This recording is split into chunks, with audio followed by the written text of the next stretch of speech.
Welcome to Monday afternoon. It's August 27th. Here's my video, and you get to have me again. I don't know if you like that. I don't have a lot of good news to report, but here's what I want to say, and that is I was terribly wrong last week. Now, what commodity guy says that, first of all? But I was wrong. I don't mind admitting it. Last week I said that we're going into trading ranges in the grains.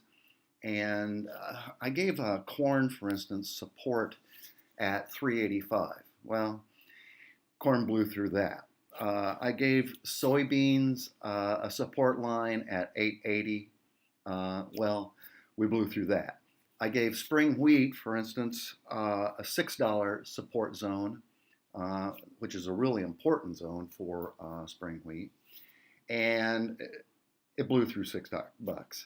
So what can I say? I'm wrong.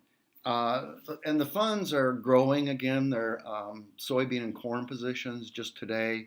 The fund sold another 3,000 corn and another 5,000 contracts of soybeans.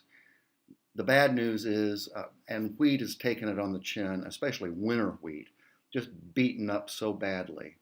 And the funds liquidated 7,000 contracts of the position they're holding. They're still long, but it's draining.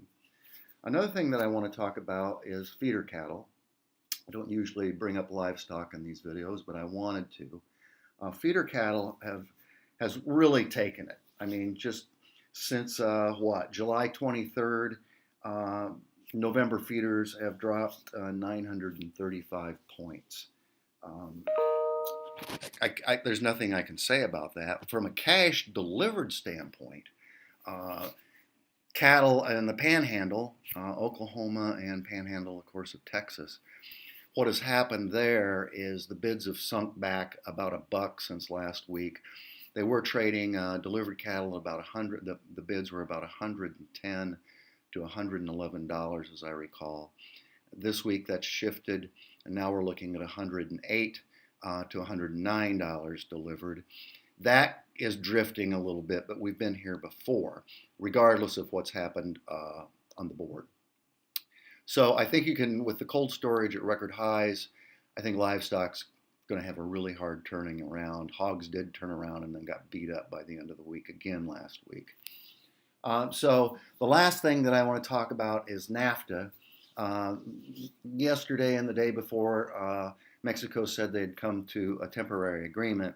Well, today, President Trump came out and said they are in agreement. They haven't signed it yet, but that's what it's going to be. And then he said they're starting talks with Canada. In the meantime, Trump is calling this the United States-Mexican trade agreement and getting rid of the NAFTA term.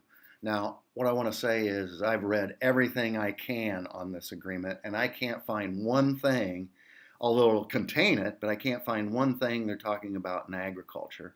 Even had a word in with ADM, and they haven't replied, which is fine. They're busy people. But so here we go. Sonny Perdue hasn't come out, and like he said he was going to do on Monday, and talk about the program, $12 billion program. That hasn't happened yet either. So stay tuned and read my newsletters, Market Mail, because I'm going to keep updating you on this. So that's it. As I say, I don't know if I'm the monkey or the grinder, but I'm leaning toward the monkey. Have a good day.